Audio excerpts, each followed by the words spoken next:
Have you ever questioned why Congress does not reduce spending and balance the budget?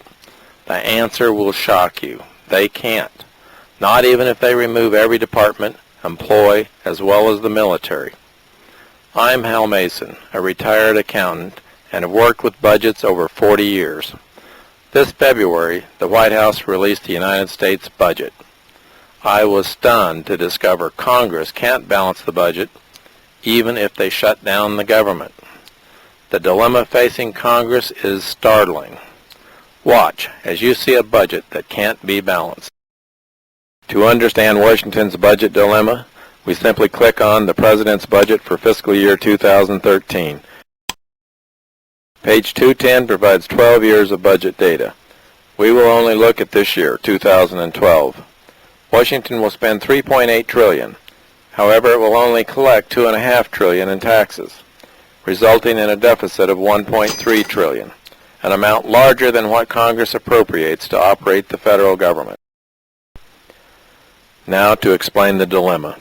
Government spending is broken down in three simple categories: interest, mandatory programs, which is entitlements and government pensions, and the federal government, which is called discretionary programs. It breaks down the government in two pieces: security-related, which includes the military, and non-security, which encompasses any spending that is not related to the nation's security, such as Department of Education, Energy, etc.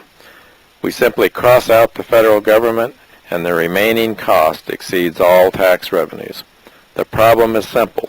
Spending for mandatory programs and interest is greater than the tax revenues collected.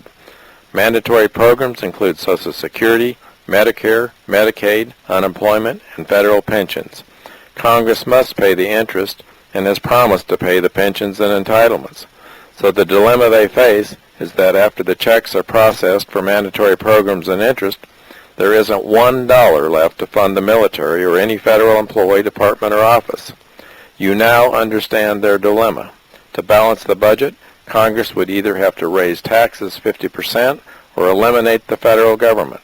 If they cut entitlements and pensions, our nation will have riots like Greece.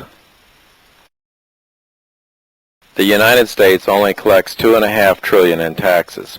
More than half comes from income taxes, a third from payroll taxes, and the remaining from excise, estate duties, and some miscellaneous taxes.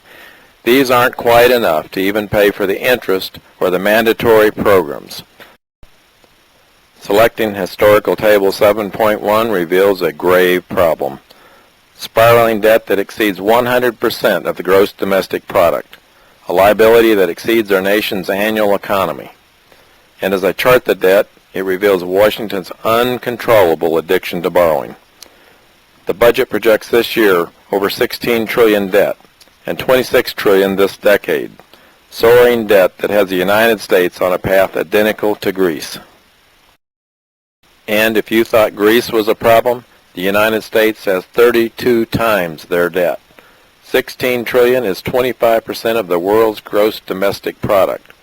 As Washington is racing toward the cliff, there is no hint of slowing down.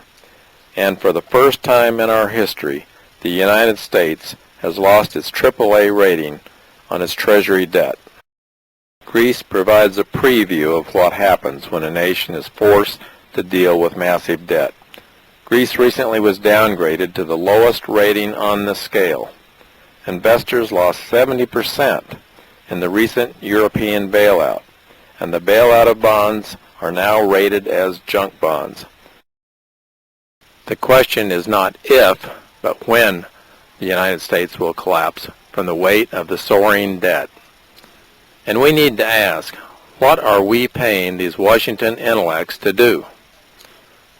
They have no approved budget, they borrow every dollar to operate, and they estimate debt will soar to $26 trillion. Instead of solving the crisis, they raise the debt ceiling. There is a tipping point where the debt can no longer be sustained. So our nation can either get involved or be buried in the ashes. So you ask, what can be done to correct this crisis? The answer is painful. First, Washington must admit the problem. Second, It must explain the problem to everyone. And third, we must face the pain of fixing the problem. It won't be solved by arguing over who pays the highest fares on the sinking Titanic. Everyone is going to feel the pain, as the United States must cut into entitlements, pensions, government spending, as well as get a fair tax code that doesn't cripple the economy. Everyone must vote for representatives who will focus on the financial solvency of the United States. If not, we will all go down with the ship.